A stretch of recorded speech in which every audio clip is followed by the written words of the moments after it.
بسم الله الرحمن الرحيم وقال يا بني لا تدخلوا من باب واحد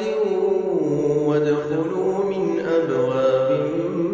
متفرقة وما أغني عنكم من الله من شيء إن الحكم إلا لله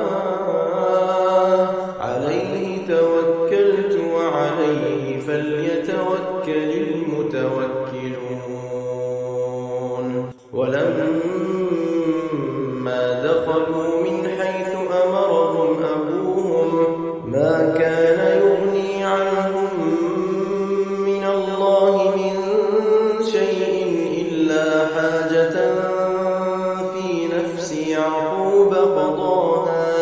وإنه لذو علم لما علمناه ولكن أكثر الناس لا يعلمون ولولا إذ دخلت جنتك قلت ما شاء الله لا قوة إلا بالله إن ترني أنا أقل منك مالا وولدا تبارك الذي بيده الملك وهو على كل شيء